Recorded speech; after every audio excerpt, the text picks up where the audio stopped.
హల్లెలూయా. మీ అందరికి good Friday శుభాకాంక్షలు. Good Friday అంటే మంచి శుక్రవారం, శుభ శుక్రవారం. గుడ్ ఫ్రైడే అంటే యేసు మరణించిన రోజు. యేసు మరణించిన రోజు ఎందుకు మరణించిన రోజు అంటుంది?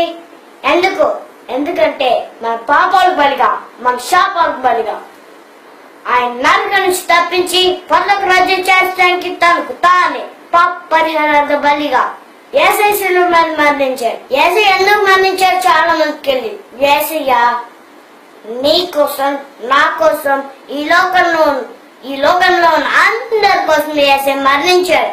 మన ఆత్మకు మరణం లేకుండా యేసయ్య మరణం గెలిచి మనకు నిత్య జీవాన్ని ఇచ్చాడు.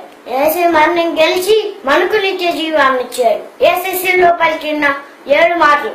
1వ మాట, తండ్రి వీరేం చేస్తున్నారు వీరికి తెలియక కనుక వీరిని క్షమించిన. తిట్టినా, కొద్దలతో కొట్టినా, హింసించిన యేసయ్య మనల్ని క్షమించాడు. యేసయ్య శిలువలో పలికిన 2వ మాట, నేడు నీవు నాతో కూడా పరదేశంలో ఉందువు. నీవు దొంగలా ఉన్నా, నీవు పాపంలో ఉన్నా, నీ శాపంలో ఉన్నా, మనుషులకి దేవునికి వ్యతిరేకంగా ఉన్నా, యేసయ్య నీ రక్షకుడు అని బతుకుంటే పరలోక రాజ్యం చేస్తాం. యేసయ్య శిలువ పలికిన 3వ మాట, అమ్మా ఇదిగో నీ కుమార్, ఇదిగో నీ తల్లి. నీ శోధనలో ఉన్నా, నీ వేదనలో ఉన్నా, నీ కష్టంలో ఉన్నా, నీవు నష్టంలో ఉన్నా, అందరూ నేను వదిలేసి వెళ్ళిపోయినా యేసయ్య నీ గురించి బాధ్యత తీసుకుంటాడు. యేసయ్య శిలువలో పలికిన 4వ మాట, నా దేవా నా దేవా నన్నెందుకు చేయి విడిచితివి.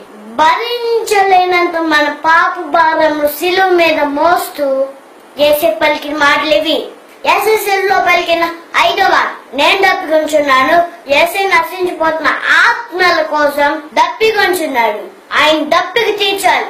అనేక మందికి శిలువ సువార్త ప్రకటించాలి. యేసయ్య శిలువలో పలికిన 6వ మాట, సమాప్తమైనది. పాపులు పరలోకం చేర్చడానికి మార్గం స్వరాలు చేసి యేసయ్య ఈ లోకంకి వచ్చిన పనిని సమాప్తం చేశాడు. యేసయ్య శిలువలో పలికిన 7వ మాట, తండ్రి నీ చేతికి నా ఆత్మను అప్పగించుకొంచున్నాను. యేసయ్య మన కోసం శిలువ చేసిన ప్రాణ త్యాగాన్ని మనం విలువిద్దాం. యేసులో జీవిద్దాం. వాక్యం సరిగ్గా నడుద్దాం. సువార్తను చాటిద్దాం. ఆమేన్. హల్లెలూయా. Glory to God.